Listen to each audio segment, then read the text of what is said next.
Como é bom falar, né? Eu quero fazer uma pergunta para vocês aqui. Eu amo falar. Tem pessoas que amam ouvir.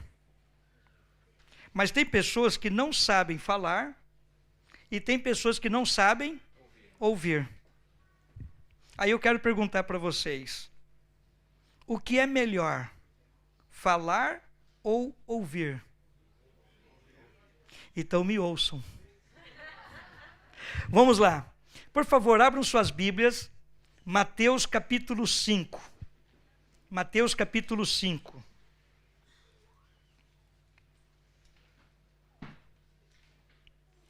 Versos 38 a 42. Mateus capítulo 5, versos 38 a 42. Quem gostaria de ler o verso 38?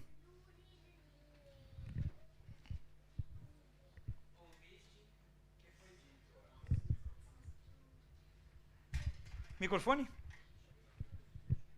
Está aqui o microfone.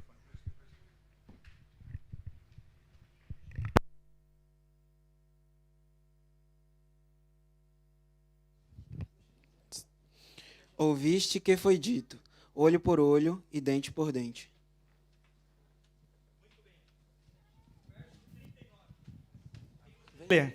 Verso 39. Eu, porém, vos digo que não resistais ao mal, mas se qualquer te bater na face direita, oferece também a outra face. Pronto. Quem gostaria de ler o verso 40?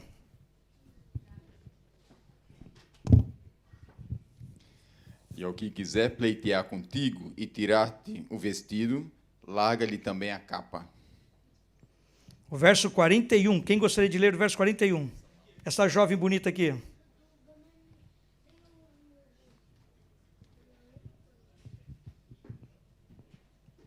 E se qualquer coisa te obrigar a caminhar 1000 passos, vai com ele 2000. Tá. Bom, boa ideia. Obrigado, filha. Foi sugerido que eu vá ao púlpito para que a visão seja melhor, porque eu já sou pequenininho, né? Então, eu entendi.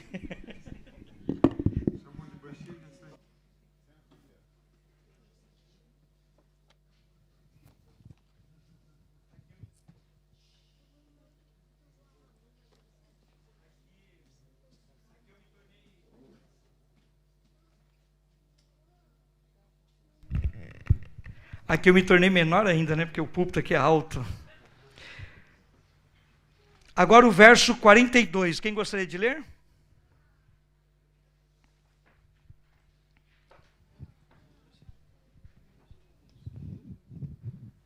Dá a quem te pedir, e não voltes as costas ao que quiser que lhe emprestes. Muito bem. Irmão, nós lemos aqui os versos 38, 39, 40, 41 e 42. São 5 versos. E aqui vem falando sobre um tema muito interessante. Na minha Bíblia aqui está assim, olha, ensinando sobre a vingança. Eu não sei como que está o título da Bíblia de vocês aí. Ensinando sobre os inimigos. Tem mais outro tema aí que está escrito aí? Sobre a vingança. Quem mais? Tem mais temas aí? Ensinando sobre o inimigo, sobre a vingança. É isto? Amar os inimigos, é isto? Olha que interessante. Irmãos, eu gostaria que vocês dessem um pouquinho de tempo agora em pensamento. Pense um pouquinho. Por favor, não pense igual Eva pensou. Não pensem igual Eva pensou. Pense só para você, mas no íntimo da sua alma, pense só para você. Quem é o seu inimigo? Pensa um pouquinho. Eu vou dar alguns segundos aqui para vocês pensarem. Quem é o seu inimigo? Não pede opinião para a esposa, não pede opinião para o esposo, não. Pensa só para você. Quem é o seu inimigo? Pense um pouquinho. Fica à vontade para pensar.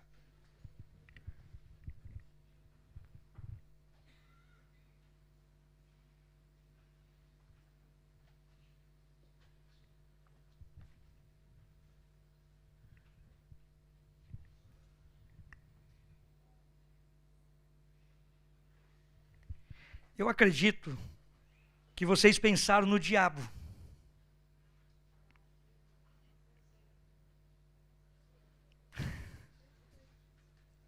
Eu acredito que vocês olharam assim o inimigo. Vê aquele cara chifrudão, feio, carrancudo. Eu acredito que você pensou assim, naquele vizinho que te xinga, que te fala mal e que te agride.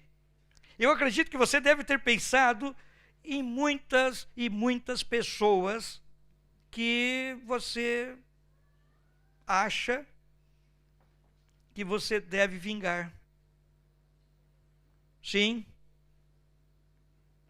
A primeira coisa que vem em nossa mente, quando nós pensamos no inimigo, é vingança. Quando eu era menino, eu gostava de assistir com o meu avô.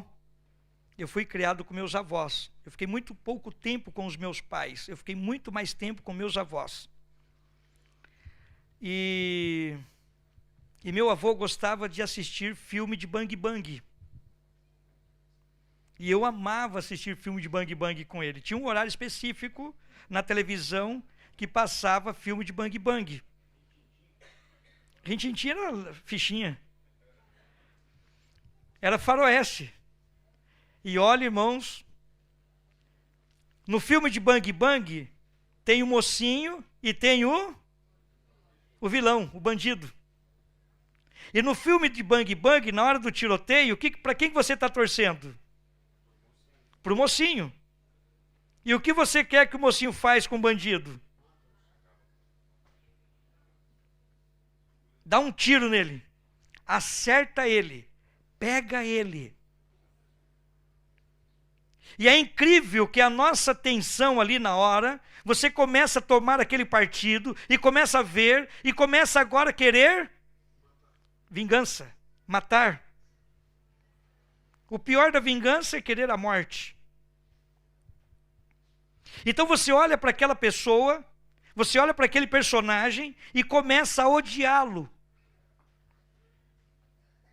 E odeia de tal maneira que quando o mocinho dá o tiro nele, como você sente? Ufa, morreu, ainda bem. Irmãos, eu vou falar uma coisa para vocês. Quando alguém chega para você na igreja e começa a falar de determinado irmão, quando alguém chega para você na igreja e começa a falar e dar notícias, como que você fica? Se você não está preparado, embora muitas vezes, mesmo preparado, como que o seu coração fica?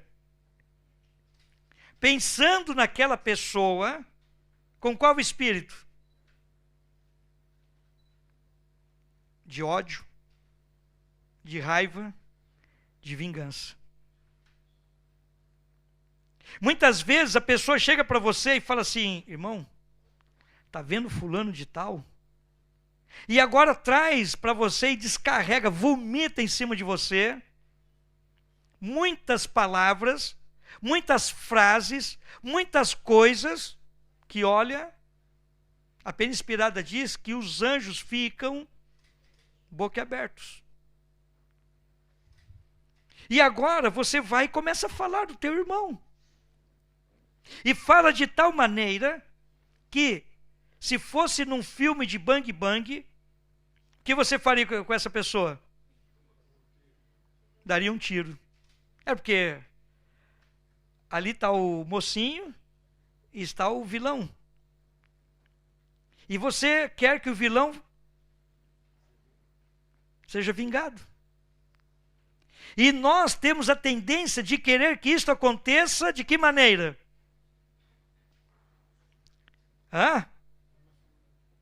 Meus amados, muitas vezes com as nossas próprias mãos. Sim. Agora vamos aqui aos versos que nós lemos. Veja só que interessante. Jesus, ele olha para aqueles homens e diz assim: ouvistes que foi dito, olho por olho e dente por dente. Irmãos, vocês já procuraram entender o que significa olho por olho? O que significa olho por olho, irmãos? Hã? Pagar com a mesma moeda, é isto? Olho no olho? Olho por olho? O que vocês acham? Tempos atrás, teve um assassino muito famoso. Um assassino muito famoso. E um repórter falou assim: olha, eu quero entrevistar esse assassino, porque ele é muito famoso, e ele matava assim. E o repórter foi lá: vou entrevistar esse camarada. Vou entrevistar esse assassino famoso. E ele chega para o assassino famoso e pergunta para ele: o que você sente antes de matar? Ele respondeu assim: eu não sei matar se não olhar nos olhos da pessoa. Eu tenho que olhar nos olhos da pessoa. Aí eu mato. E eu fiquei horrorizado com aquilo. Porque geralmente a pessoa recebe para matar, ele fica de longe, mira e mata. Não é isso? Mas esse assassino, ele falou assim: eu olho nos olhos da pessoa antes de matá-la. Irmãos, isso aqui tem um significado muito grande para nós. Olho por olho. Dente por dente. Se tem uma coisa que dói muito na gente, que a dor é terrível, fica perturbando, dor de dente. E a pessoa nota rapidinho que você não está bem. Se você está com dor de dente, meu irmão, a pessoa nota rapidinho que você está com alguma dor, você não está legal. Eu me lembro numa palestra, eu vi uma mocinha, né? E gente, tadinha daquela moça. Ela mexia daqui e mexe de lá. E, nossa, e a moça estava inquieta. Na hora do intervalo, eu cheguei para ela: filha, você está bem? Ela olhou assim para mim: não. O que está acontecendo com você? Precisa de ajuda? Ela falou assim: eu estou com uma dor de dente horrível. Irmãos, e a Bíblia vem falando aqui que foi dito olho por olho e dente por dente. Irmãos, uma pessoa crente, um cristão, uma pessoa que está olhando para Jesus, eu não consigo imaginar um cristão, um crente, querer colocar em prática olho por olho e dente por dente. Eu não consigo. Eu não consigo imaginar uma pessoa sofrer porque eu estou fazendo-a sofrer. Eu não consigo imaginar isso aí. Irmãos, vocês não se importam de eu tirar o paletó? Está muito quente.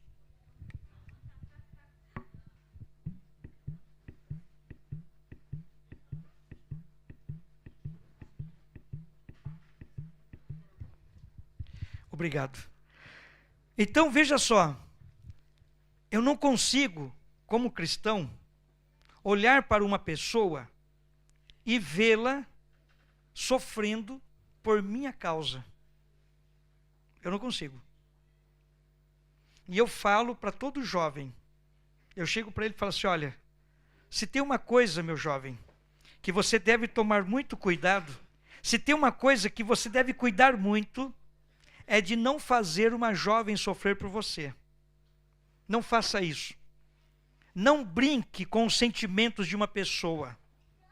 Não faze-a sofrer por tua causa. que ela não sofra. E da mesma forma eu falo para a moça, não brinque com os sentimentos do rapaz. Não brinque com o coração dele. Não faça sofrer por tua causa. Irmãos, uma coisa que nós precisamos urgentemente como cristãos é não permitir que ninguém sofra por você. Não permita isso. Eu falo para minha esposa, eu falo, meu bem, eu te vejo tão delicada, eu te vejo tão sensível, eu não quero de maneira nenhuma vê-la sofrendo. Eu gostaria que se em alguma coisa, algum sentimento, você se sentir oprimida por minha causa, se você se sentir mal por minha causa, por favor, me fale imediatamente. Eu não quero que você sofra por mim. Não quero. É horrível. Então eu não posso de maneira nenhuma que esta regrinha aqui se cumpra em minha vida. Eu não posso de maneira nenhuma olhar para minha esposa e falar assim para ela, meu bem, tá vendo? Você tem que sofrer mesmo. Não pode. De maneira nenhuma. E eu estou falando de esposa, estou falando de marido, porque é o próximo, o seu mais próximo. É a pessoa mais próxima de você. Agora imaginem, como cristãos, nós termos a coragem, no corpo de Cristo, que é a igreja, ter agora aquela esperança, aquela vontade de ver um irmão, corpo, que faz parte desse corpo, sofrer. Eu não consigo imaginar isso. Mas o próximo verso, olha o que diz aqui. Jesus dizendo, eu porém vos digo, que não resistais ao mal. Não resista ao mal. Mas se qualquer te bater na face direita, oferece-lhe também a outra face. Irmãos, eu não sei brigar.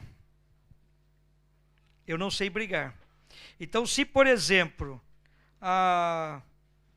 alguém me dá um tapa, se alguém me bater, se alguém fazer algum mal comigo, eu vou sair correndo. Eu vou correr. Porque eu vejo que o melhor escape é correr. O melhor escape é correr. E aqui vem falando que eu devo oferecer a outra face. Esperar levar outro tapa. É fácil isso aí, irmãos? O que os irmãos acham?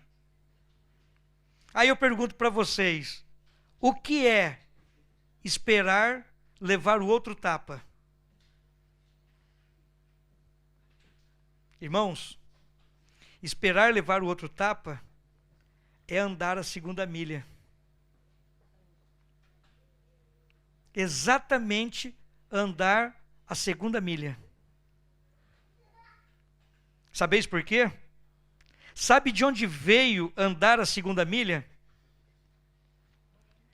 Quando o povo judeu estava sob o jugo romano, qualquer soldado, ele poderia pedir para um judeu andar uma milha com a sua carga. Já pensou, o soldado está indo ou voltando da guerra, chega com escudo, chega com espada, chega com todo aquele aparato de guerra, e vê um romano passando, vê um judeu passando. E ele chega para aquele judeu e fala assim, leva minha carga. O judeu não quer levar a carga dele. O judeu não quer levar a carga. Não. Mas o soldado o obriga. E agora o judeu coloca aquela carga nas costas e vai resmungando. O que eu estou fazendo aqui? Se eu pego esse soldado. Eu dou um jeito nele. E vai levando. Irmãos, uma milha são 1.600 metros. Você imagina andar 1.600 metros com uma carga que não é sua e ainda obrigado. E ainda andar obrigado. Só que aconteceu uma coisa. O soldado veio, pegou a carga, colocou em cima do judeu, o judeu começou a cantar. O soldado, e o judeu foi cantando, e o soldado acompanhando, e o judeu cantando, louvando, sim, bendizendo, feliz. O soldado, mas quando deu uma milha, o soldado falou para ele, olha, tá bom, já deu uma milha. Aí o judeu falou assim para ele, não, eu vou levar a carga até a sua casa. O soldado fica, o que está acontecendo? E ele continua com a carga, louvando, cantando, bendizendo. E quando chega na casa do soldado, ele entrega a carga, coloca ali tudo direitinho e ainda fala assim para o soldado, Deus te abençoe. O soldado fica sem entender nada. Ele não entende nada. Só que tem uma coisa. No outro dia o soldado vai para o trabalho novamente. E ele passa em determinado lugar e vê Jesus fazendo o sermão da montanha, dando a mensagem. E vê aquele judeu ali, feliz, louvando. Como aquele soldado sentiu? Nossa, ele é diferente. Irmãos, vocês sabiam que nós temos um problema sério? Nós temos uma vontade que é nossa, que é natural nossa, de reclamar. Eu acho que vocês estão pensando assim, nossa, o irmão Elvis está insistindo no negócio de reclamar, né? E é verdade, irmãos. Nos 3, 4 sermões, 5 sermões que eu fiz aqui, 6, nem perdi o número, mas nos sermões que eu fiz aqui, eu falei de reclamação. Eu falei de murmurar. Estou falando novamente. Enquanto a igreja de Deus estiver murmurando, nós não vamos receber a plenitude do Espírito Santo. E aqui vem falando que nós não podemos de maneira nenhuma, olhar para o nosso irmão, olhar para o nosso próximo e querer vingar. Não podemos. E aquele soldado, ele ficou maravilhado com a atitude daquele judeu. Ele achava que o judeu iria reclamar, ele achava que o judeu iria maldizê-lo e assim por diante. E foi tudo ao contrário. Agora veja o que diz aqui, irmãos. Que diz assim: e se algum homem te processar na lei e tomar a tua túnica, permite-lhe levar também a tua capa. Nós estudamos a lição da escola sabatina tempos atrás, não faz muito tempo, tem eu acho que uns 15 ou 20 dias, falando que nós não podemos, não é bom para o cristão levar um outro irmão ao tribunal. Os irmãos estudaram isso aqui, né? Então, e eu fiquei pensando naquela escola sabatina, fiquei pensando naquela lição. E o que é levar uma pessoa ao tribunal? O que é levar uma pessoa ao tribunal? O que os irmãos acham? Levar à justiça. Quem é que vai fazer justiça? O juiz. E o juiz não tem a nossa fé. Não crê como cremos. Não tem a nossa profissão de fé. Não conhece o Deus que conhecemos. Não tem a doutrina que temos. Como que ele vai julgar? Como que ele vai julgar um cristão? Fala para mim. É por isso que Jesus, ele olha e diz: se alguém te processar na lei e tomar alguma coisa tua, o que você deve fazer? Leve também mais isso. Irmãos, muitas vezes nós nos preocupamos com coisas passageiras. Mas a nossa maior preocupação é a eterna. E se eu, que estou sendo processado, e estou vendo que não é justo, mas chego para o irmão e falo, irmão, é o seguinte, o irmão está me levando aí, está me levando à justiça, está fazendo isso aí, sem problema, irmão. Faz o seguinte, toma isso aqui, olha, acabou. Não queira brigar com o irmão, não queira vingar do irmão. Nosso maior problema é a vingança. Dá a quem te pede. E ao que quiser tomar de ti emprestado, não lhe vires a costa. Irmãos, eu vejo assim uma preocupação muito grande quando emprestamos. Eu pergunto para vocês, o que é melhor? Tomar emprestado ou emprestar? O que os irmãos acham? O que é melhor? Tomar emprestado ou emprestar?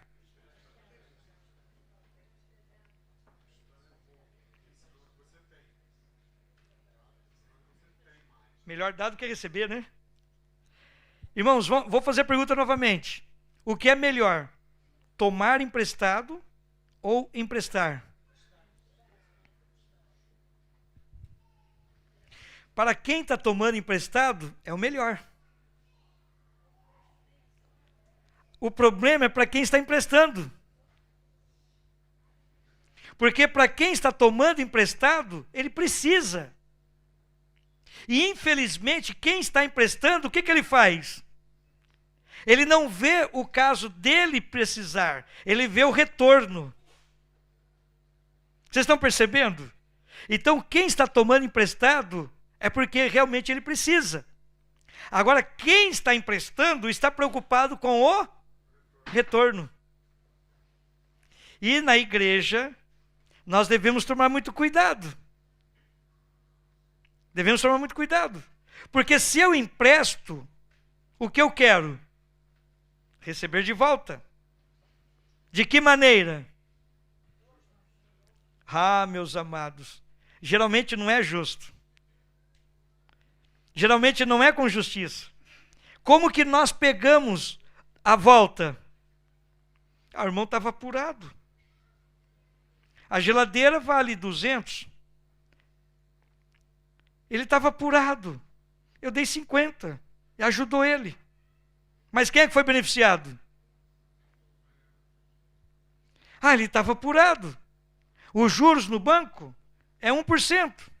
Mas ele estava apurado, eu emprestei ele a 2%. Eu quebrei o galho dele. Eu emprestei o dinheiro para ele a 2%. O que os irmãos estão entendendo? Irmãos, eu me lembro que tinha uma pessoa que visitava a igreja. E ela sabia que os irmãos eram gente boa, né? E essa pessoa visitava a igreja com aquela intenção de emprestar dinheiro.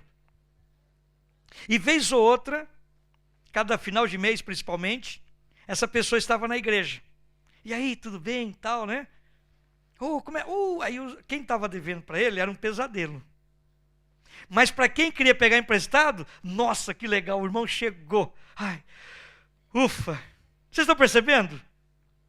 E ele chegava e ficava ali já de butuca, ficava de olho daquele para que ele emprestou. E já outros que precisavam, sabia que ele emprestava, já ficava por ali assim, como é que vai? Depois nós vamos conversar. E já chegava lá, pegava emprestado. Esta pessoa frequentou a igreja por um bom tempo. Nós pensávamos que essa pessoa estava interessada em batismo, interessada em preparo e tal. Não. Ele ouvia os cultos, achava muito interessante, ouvia as mensagens, achava muito interessante, participava de nossos almoços, participava de nossas programações. Mas ele estava negociando na igreja. Estava pegando emprestado, estava emprestando, e os irmãos, gente boa e tal, só emprestando. Quando foi um dia, eu cheguei para essa pessoa e falei assim, irmão, o irmão vem aqui só nesse período. O irmão só vem aqui nesse período assim. Aí ele pegou e falou assim para mim, olha, é o seguinte, eu venho aqui para emprestar dinheiro. Então, nesse período, é o período que eu empresto e recebo. Falei, então só essa é a sua intenção? É. Eu falei assim, olha, irmão, é o seguinte, eu vou conversar com os irmãos da igreja, eles vão te pagar e não vão mais pegar dinheiro emprestado de você. Porque a sua intenção aqui só é esta? Então, não vamos fazer mais isso, irmão. Porque primeiro que o irmão está emprestando com um juro muito alto. E segundo que nós estávamos com boa intenção com o irmão, pensando boa coisa do irmão, e o irmão com má intenção conosco. Então, olha, o irmão pode vir à igreja, pode assistir os cultos normalmente, mas não vamos mais dar dinheiro emprestado, pegar dinheiro emprestado de você. Conversei com alguns irmãos da igreja, tinha um lá que estava enrolado. Estava numa situação terrível, porque o juro era alto. Eu cheguei com alguns irmãos e falei assim, irmãos, vamos ajudar esse irmão. Vamos pagar, como é que dá o nome? Agiota. Vamos pagar o agiota, vamos fazer uma vaquinha, e vamos pagar o agiota, vamos sair desta, vamos ajudar esse irmão a cair fora dessa situação. Para que eu fui falar isso? Que continue devendo para o agiota. Que amor é esse? Eu não mandei ele cair em dívida, eu não mandei ele entrar em dívida. Entrou porque quis e começou, Vocês estão percebendo? Como irmãos, estávamos negando para quem estava precisando. E agora achando ruim do agiota aproveitar desse irmão. Vocês estão percebendo que muitas vezes nós entramos em problemas por não ajudar o irmão. O irmão entra em problema por não ser ajudado pela igreja. Então, como igreja, meus amados, nós devemos perceber, nós devemos estar atentos. Eu me lembro que fui visitar uma irmã. Ela não foi tomar a ceia. Eu estava com a lista de membros, recebi a igreja, ministrei a ceia, conferi na lista de membros quem tomou ceia. E havia uma irmã que não tinha tomado ceia. Quando foi no domingo, fui visitar a irmã. Eu dei a ceia no sábado, domingo fui visitar a irmã. Ô, irmã, tudo bem? Como é que vai e tal? Irmão, ontem nós tivemos Santa Ceia na igreja. Eu soube. E por que a irmã não foi para a Santa Ceia? Por que a irmã não participou da ceia? Ela encheu os olhos de lágrima.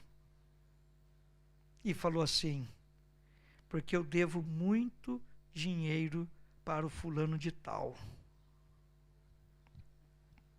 Eu não tenho coragem de ir à igreja porque estou devendo para ele. Estou devendo. Como que eu vou tomar ceia se eu estou devendo para o irmão? Perguntei para ela, irmã, quanto a irmã deve para ele?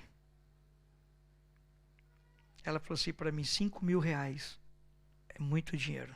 Seria 1.000 euros. É muito dinheiro. Falei, irmã, mas como que a irmã entra numa dívida dessa? Aí ela falou assim, olha, eu peguei um montante a juros, fui pagando, mas chegou uma hora que não consegui pagar mais. A situação apertou, não consegui pagar mais, e os juros foi aumentando, e chegou agora a 5.000, eu não tenho condições. Estou numa situação que não dá mais. Eu falei para a irmã, é o seguinte, a irmã não deve mais nada para ele. Mas como? Eu falei, eu vou lá pagar o irmão hoje. Ela parou assim, olhou para mim, o senhor vai fazer isso? Eu falei, eu vou pagar o irmão hoje. Fui lá, paguei. Falei para ela, irmã, terça-feira eu venho dar ceia para a irmã aqui na sua casa. Eu fui lá com o irmão. Levei o irmão lá na casa dela. Eu havia pago o irmão na segunda-feira. Convidei ele, falei assim, irmão, eu vou dar ceia na casa da irmã fulano de tal, eu gostaria de que o irmão fosse lá comigo. O irmão me acompanhou. Eu fui dar ceia lá para a irmã. Quando o irmão chegou lá na casa daquela irmã, ele olhou assim e falou, puxa vida, que situação, que pobreza. Essa irmã tem necessidades. Ela era viúva, cuidava dos filhos, trabalhava fora, estava doente e devendo. O irmão olhou para aquilo assim e falou: minha nossa.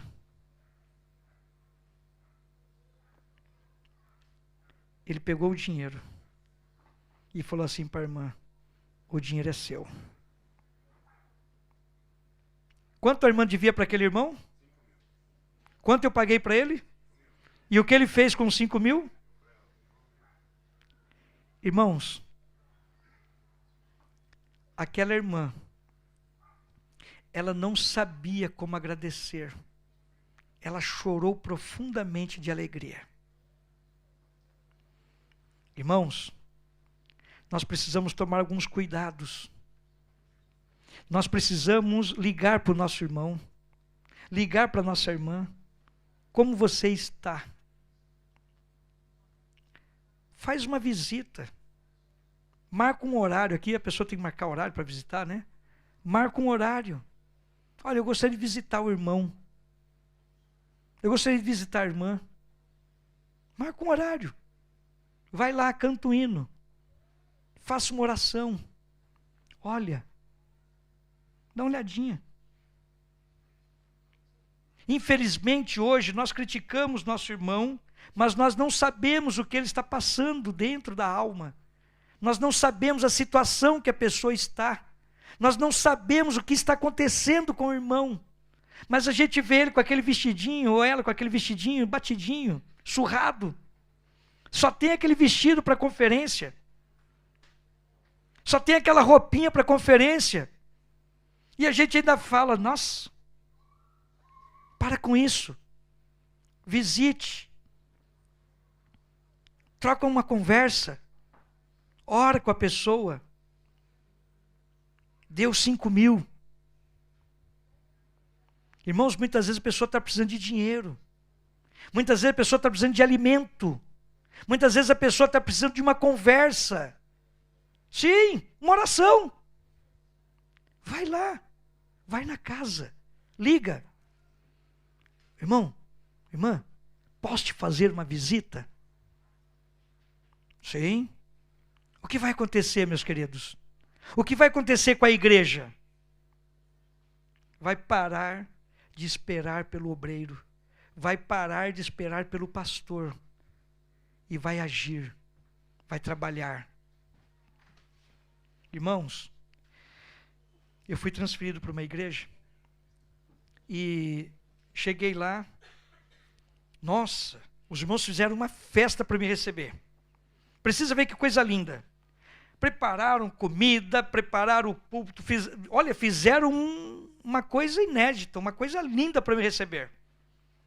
Me receber coral cantando, mas foi uma festa linda. Mas teve uma coisa que estragou toda a festa. Estragou tudo que estava bonito ali, tem uma coisa que estragou tudo. O dirigente da igreja, ao me apresentar, ele falou assim: irmãos, nós temos aqui o pastor Elvis, e ele veio aqui trabalhar para nós.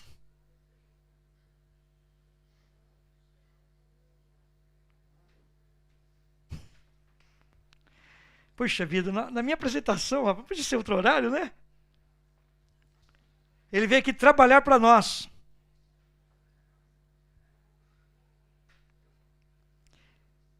E ainda complementou: e ai do irmão se não fizer o trabalho bem feito.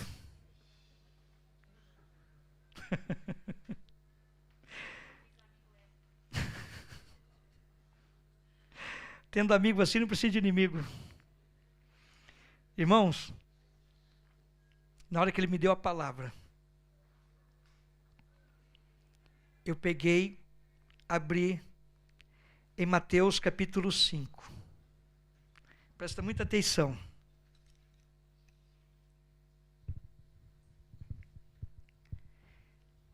E quem quer te obrigar a caminhar 1 milha, vai com ele 2. A igreja ficou olhando para mim. Eu continuei. Eu vou sair daqui morto. Mas eu vou caminhar, vou tentar caminhar a 2ª milha. Irmãos, eu vou falar uma coisa para vocês. Eu não trabalho para a igreja. O meu trabalho não é para a igreja. Não pensem vocês que vocês estão devolvendo o dízimo para pagar o meu trabalho. Não pensem vocês isto. Se vocês não devolvem seus dízimos, vocês são ladrões. A Bíblia diz que quem não devolve o dízimo é ladrão. E se eu não cumprir com o meu dever como pastor, eu sou o quê? Mercenário. Então eu não trabalho para a igreja. Eu trabalho para Deus. O dízimo que você devolve, meus amados, não é para o pastor. É para Deus. É dele. Então, quando você pensa que está cumprindo com o seu dever de devolver o dízimo para que o pastor trabalhe para você, olha o que a Bíblia diz. Lucas capítulo 17, verso 10. Assim também vós, quando tiverdes feito todas as coisas que for mandado, dizei: nós somos servos inúteis. Fizemos o que era nosso dever fazer. Não pense você que o seu dízimo, não pense você que a sua oferta vai comprar o reino de Deus. Não vai. Não vai. É muito importante entendermos que, se você quiser andar a 2ª milha, se você quiser sair da 1ª milha, não queira comprar esse percurso. Nada paga o percurso da 2ª milha.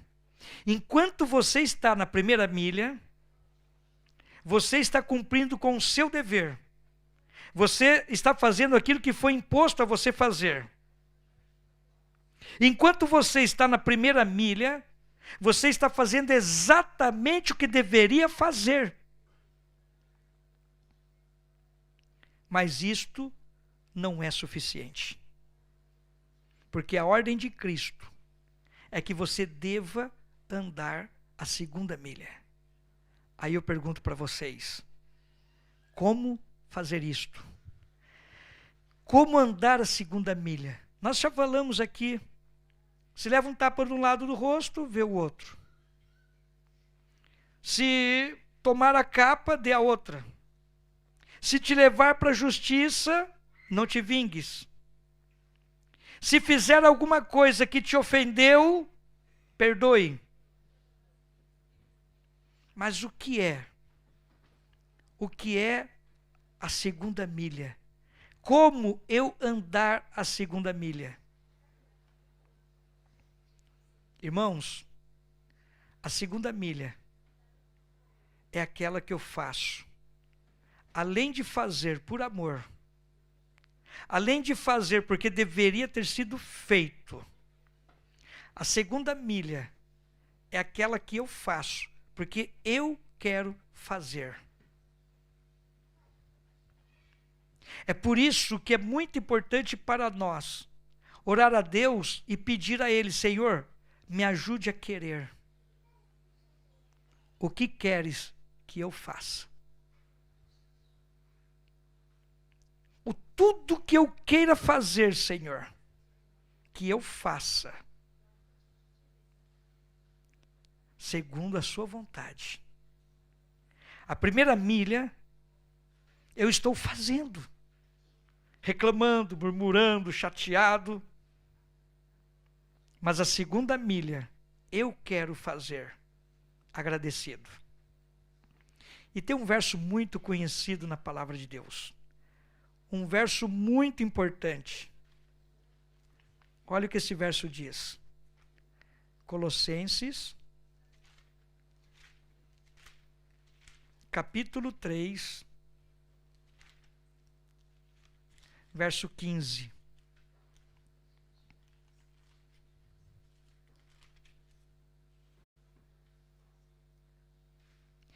E a paz de Deus domine em vossos corações, para a qual também fostes chamados em um corpo, e sede agradecidos. A segunda milha é aquela que você agradece por fazê-la. A segunda milha é aquela que você está feliz por fazê-la, embora você esteja cansado, embora você esteja com as suas forças exauridas, embora você esteja numa situação, mas você toma aquela decisão: eu quero fazer, e vou andar. Irmãos, se cada membro da igreja, se cada esposa, se cada marido, se cada pai, se cada mãe, se cada filho andar esta segunda milha, com certeza, com a graça de Deus no coração, a casa será mais feliz, a igreja será mais feliz. E olha, eu vou falar uma coisa para vocês. Logo, o Espírito Santo de Deus se manifestará. Por isso que é muito importante para nós tomarmos alguns cuidados, para que logo saiamos da primeira milha e entremos na segunda. Daqui a pouquinho nós vamos entrar no último detalhe desta segunda milha. Que Deus abençoe a igreja. Amém.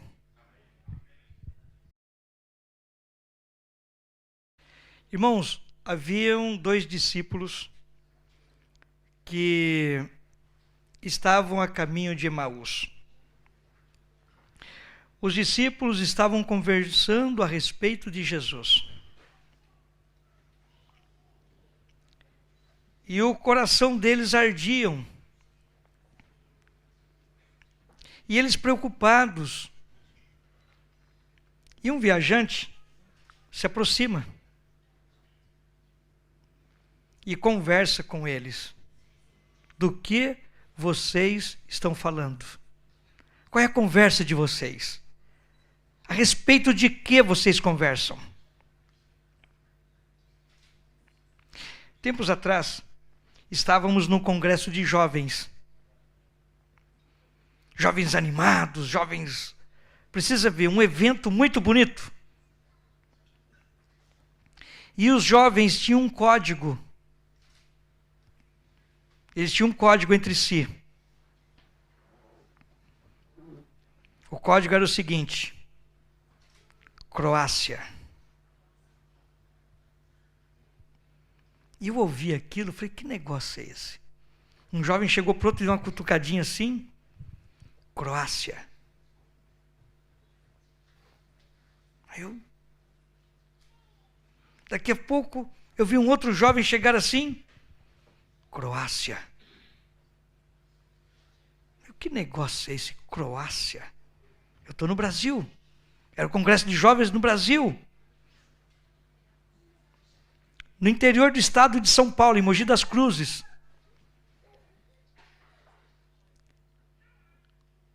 Daqui a pouco um outro jovem, Croácia.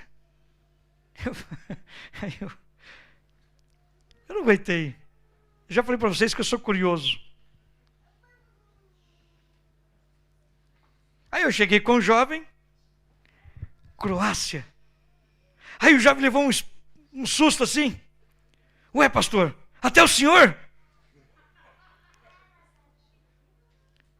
Aí eu...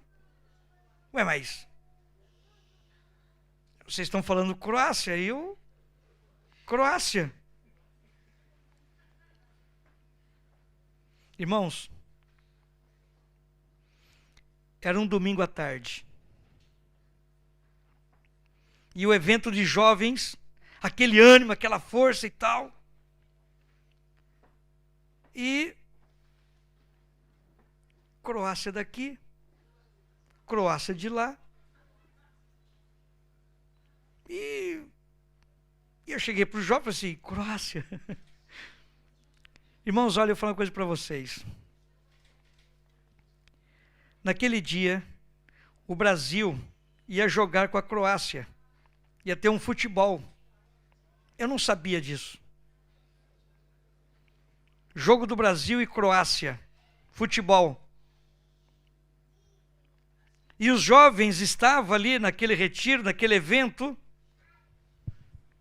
estavam ligados. E um chegava com o outro assim, Croácia, Croácia.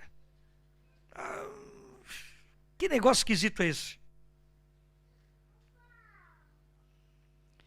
Daqui a pouco, irmãos, eu creio,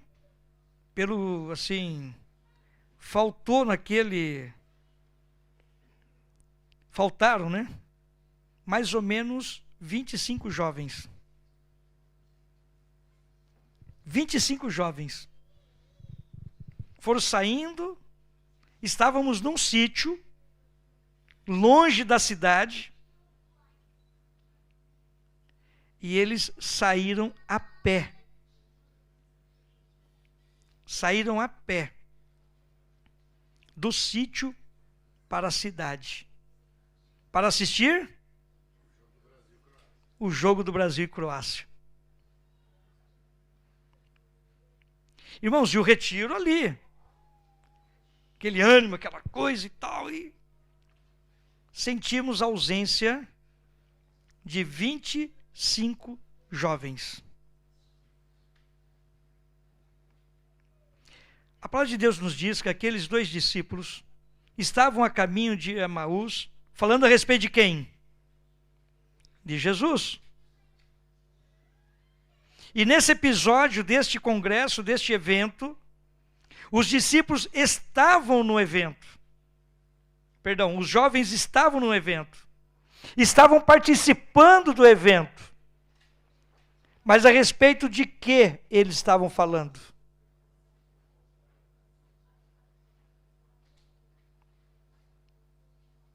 Irmãos, infelizmente, eles não estavam falando de Jesus. Eles não tinham aquele evento no seu coração. Eles saíram e, lógico, voltaram depois para a janta. E chegaram com fome. Porque era longe. E foram a pé. E voltaram a pé. E chegaram cansados e famintos. E quando eles chegaram, eu cheguei com um deles e perguntei assim: qual o resultado do jogo?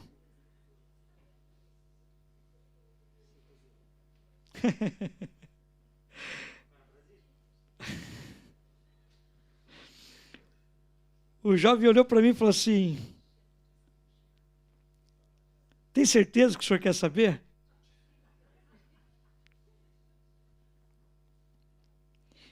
Irmãos, nós temos um problema. Nós temos um problema sério. Muitas vezes nós estamos num lugar e o nosso coração não está naquele lugar. Muitas vezes nós estamos na reunião, o louvor é lindo. Gente, os louvores aqui, que louvores! Realmente alcançam o trono de Deus. Estamos vendo, estamos ouvindo, estamos assistindo, mas onde está o nosso coração? Onde? Brasil e Croácia. 5-1 para o Brasil. Eu lembro, o jovem falou assim para mim, foi 5-1, pastor. E contente. Estava feliz. 5-1. Irmãos, é sério. Você está num lugar pensando em outra coisa. E é uma realidade. Se eu não tiver domínio sobre os meus pensamentos, se eu não tiver domínio sobre as minhas emoções, se eu não tiver domínio sobre o meu querer, sobre a minha vontade, eu posso estar ali, mas o meu coração não. Aqueles discípulos estavam falando a respeito de Jesus. Aqueles discípulos estavam caminhando, falando a respeito de Jesus. E veja que interessante. Jesus caminhou com eles. E eles perceberam Jesus? Não. Eles não perceberam Jesus. Vocês lembram o tipo de conversa que aqueles discípulos tinham? Olha, pensávamos que ele era o Salvador. Pensávamos que ele seria a pessoa da profecia. Pensávamos que ele me salvaria, nos salvaria. Pensávamos. E a Bíblia diz que o Senhor Jesus, ele ameaçou seguir um pouco mais o percurso. E o que aqueles discípulos fizeram? Fica conosco. Já se faz tarde. Vem tomar um lanche aqui comigo. Tome um lanche aqui conosco. E Jesus aceitou. Jesus aceitou e foi ter lá com eles. E o que aconteceu ao partir o pão? Eles reconheceram Jesus.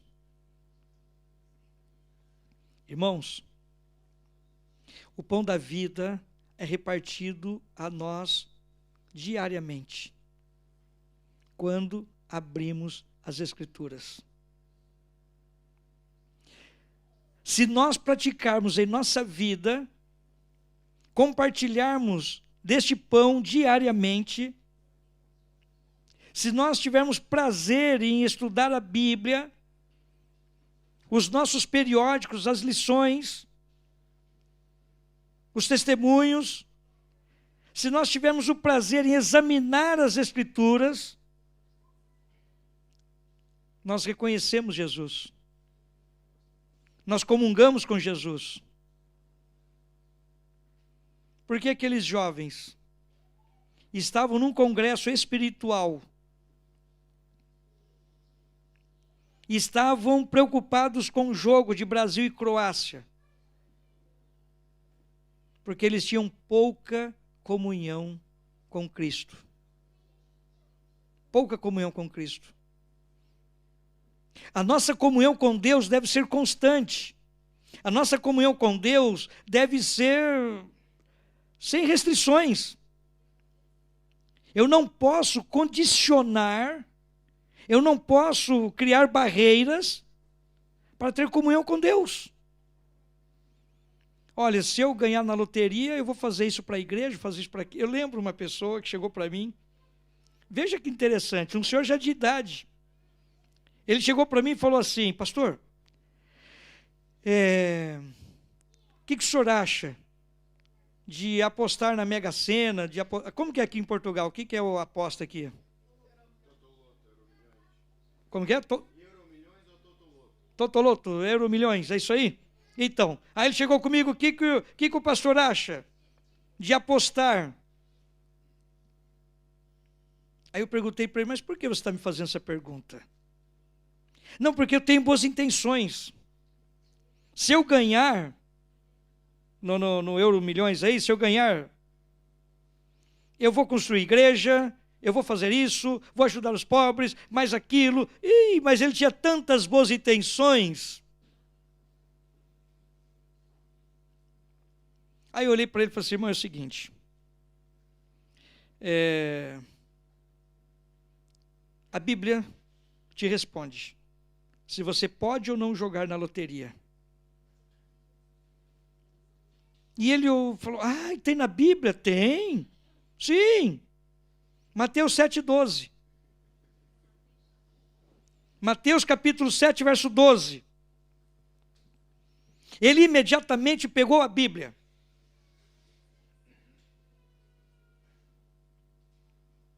E leu. Aquele, pois... Eu quero ler com vocês. Vai que eu erre as palavras, né? Mateus capítulo 7, verso 12. Olha o que ele leu.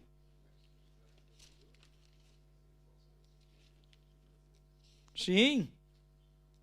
Olha o que ele leu.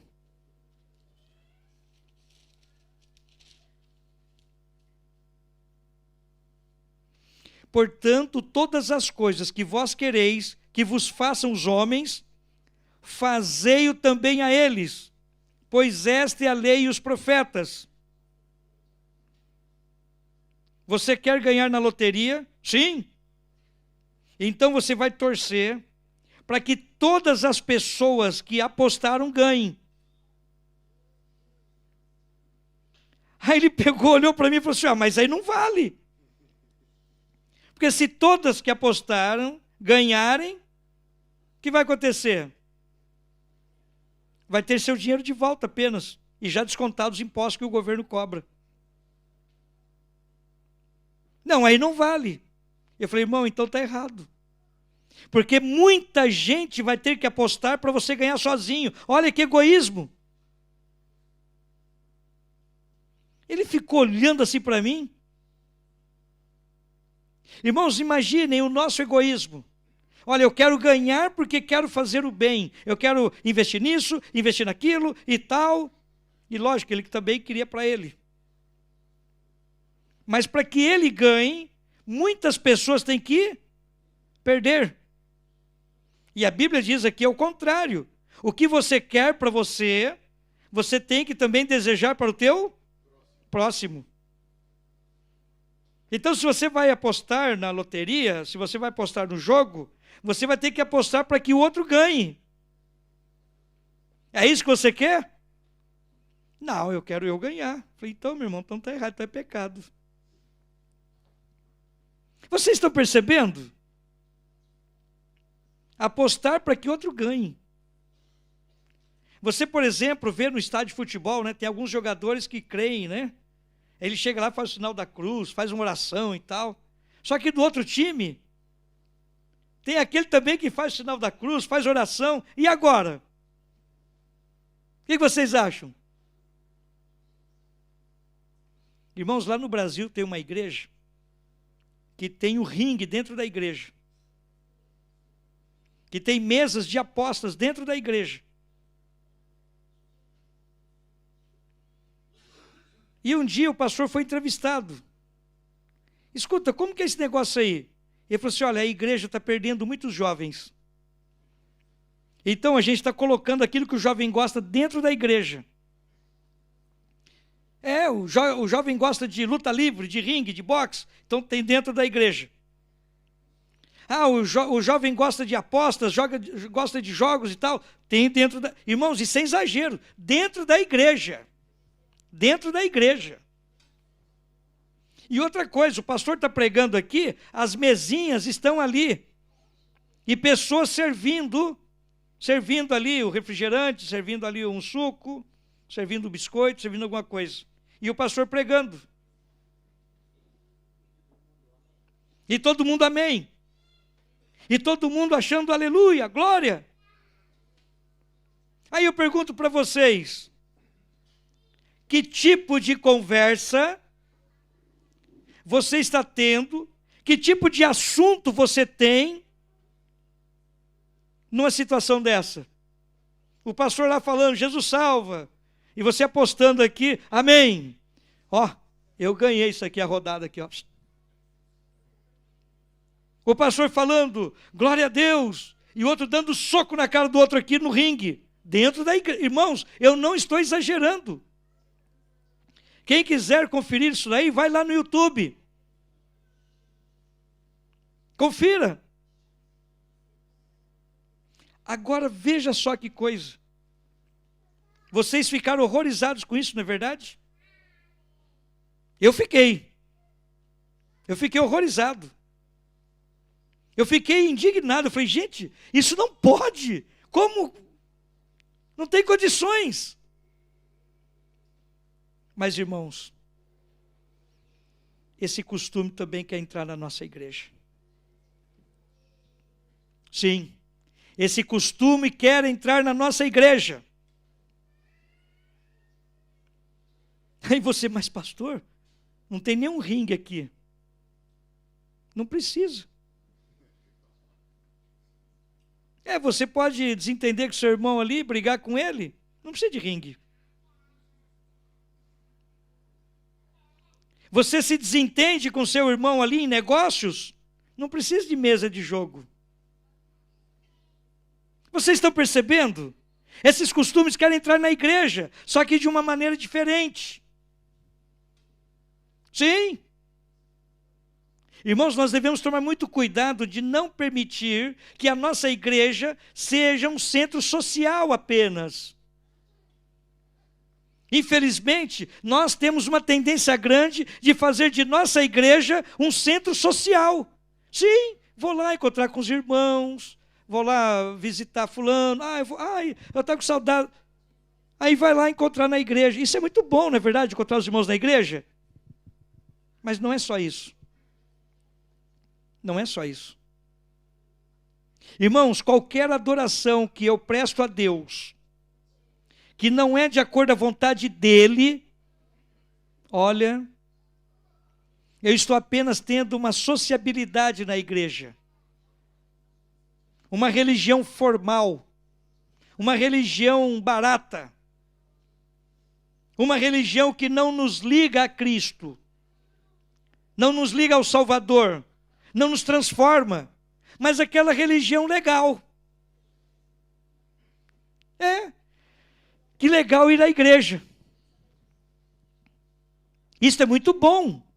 Não há dúvida, irmãos, que eu tenho que fazer tudo para me sentir bem à igreja.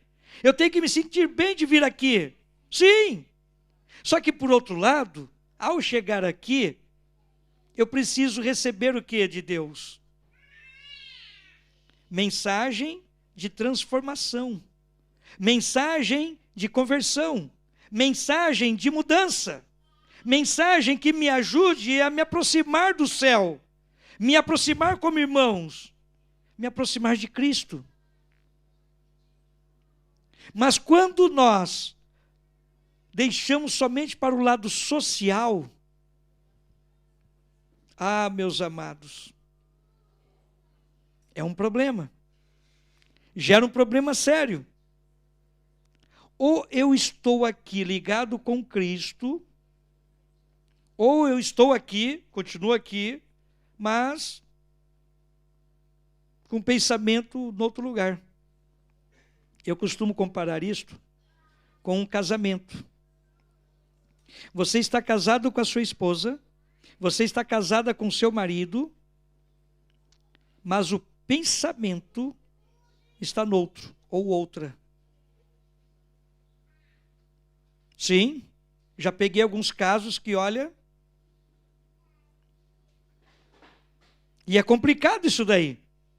É muito complicado. E a Bíblia compara o relacionamento do casal com o relacionamento de Cristo com a igreja. E nós não podemos misturar as coisas santas, as coisas que é justo, que é boa, que é honesto, que é verdadeiro, que é puro, com as coisas comuns. Não podemos.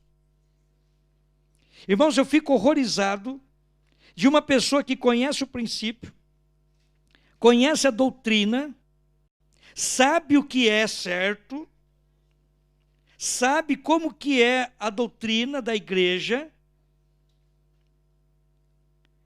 e se expõem de uma maneira inadequada.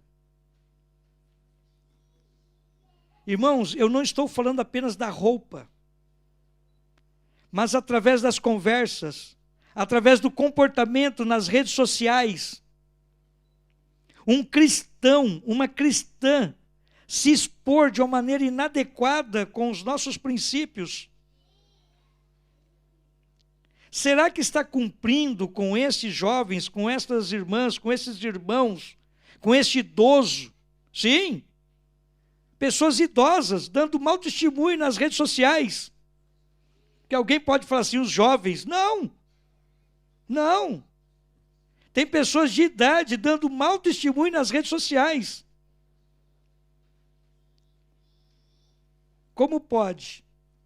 Aqui diz que aqueles discípulos estavam no caminho de Emaús, falando a respeito de Jesus.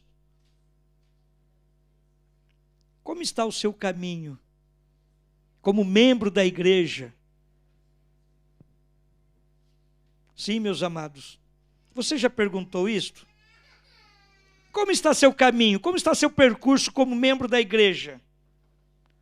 Sabe que você está usando alguns códigos? Sim, muitas vezes você pode estar usando alguns códigos. Croácia. Possa ser que você esteja usando alguns códigos. E as pessoas que querem também no caminho errado, mesmo dentro da igreja, entende esse código. Entende?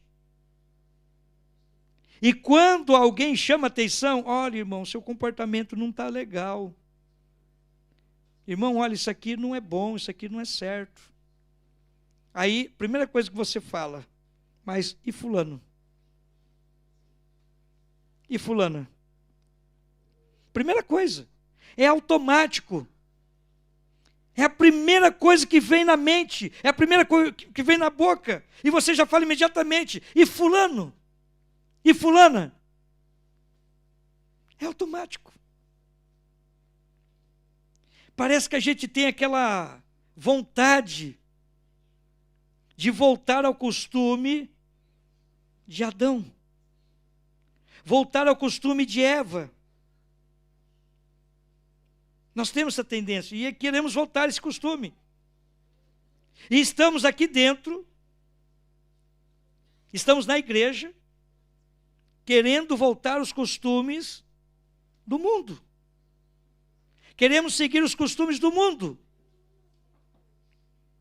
E usamos códigos. E nesses códigos, o que acontece conosco? Padecemos. Padecemos e muito. E eu vou falar uma coisa para vocês, meus amados. A igreja tem um único propósito e objetivo. Ela não tem mais do que isso. Qual é o único propósito e objetivo da igreja? Irmãos, qual é o único e propósito objetivo da igreja?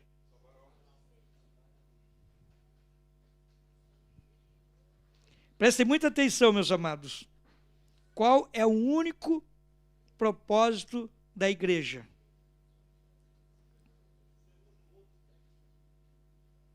Irmãos, salvar é Cristo. Cristo é que salva.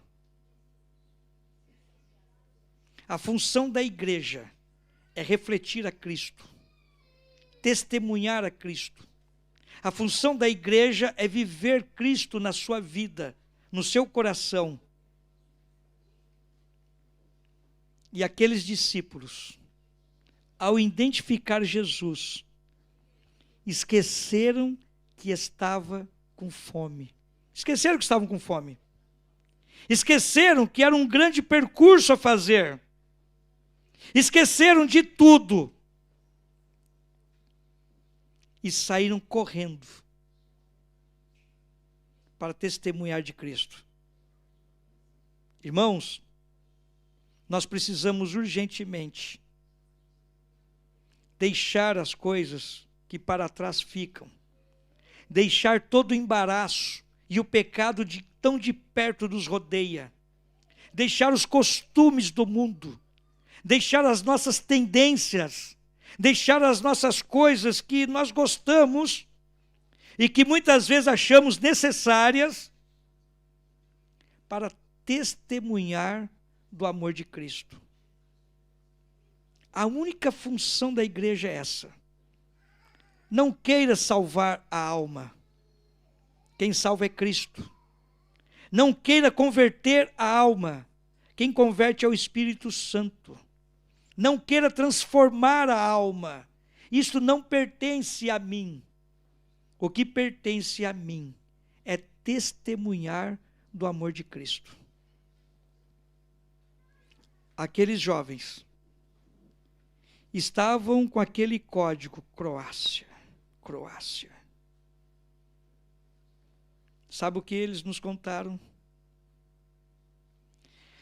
Que chegaram, eles caminharam mais ou menos uns 6 ou 7 quilômetros, um pouco mais. Eles caminharam, chegaram num determinado lugar que estavam todos reunidos ali, já estava para começar o jogo, e chegaram aqueles jovens. Assistiram o jogo ali com aquela turminha. Mas daqui a pouco, assim como aconteceu com Pedro, alguém chegou com um daqueles jovens e falou assim: escuta,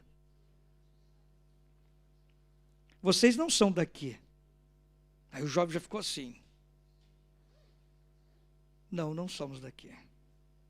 Vocês são de onde? A gente é São Paulo aí.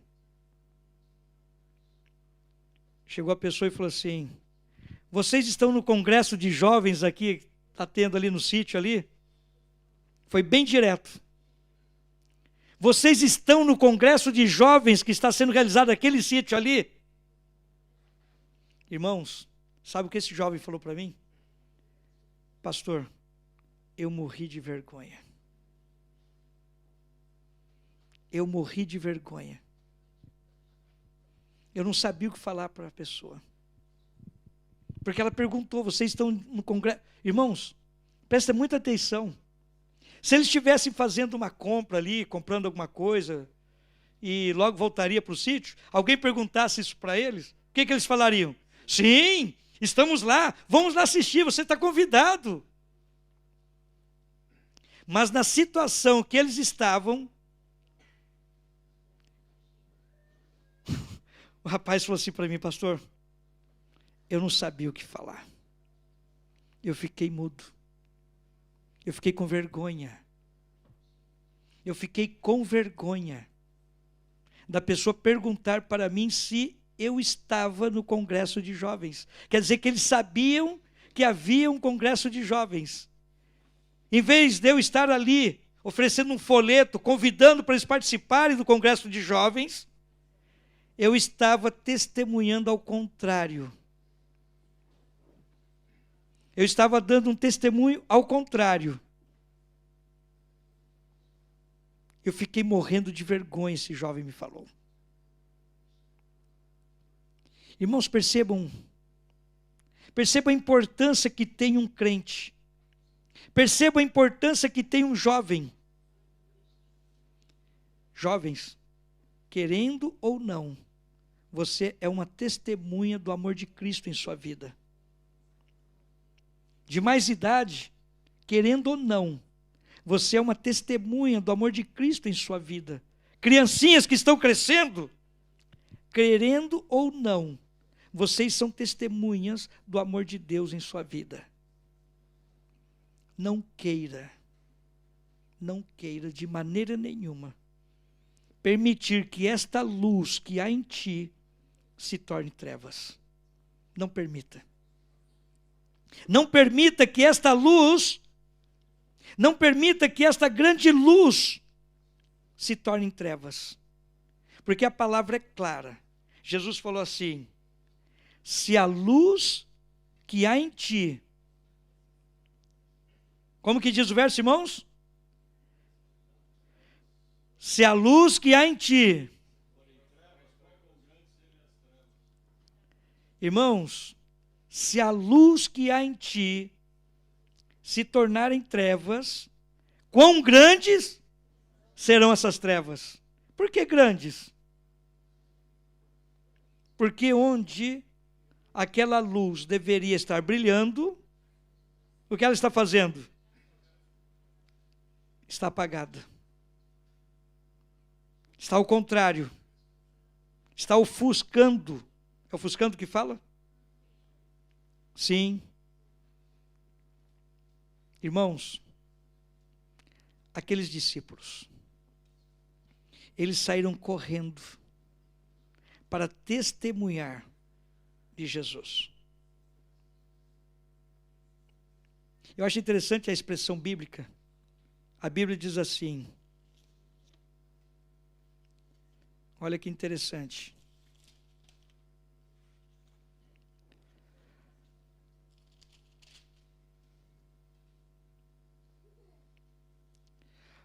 E seus olhos foram abertos.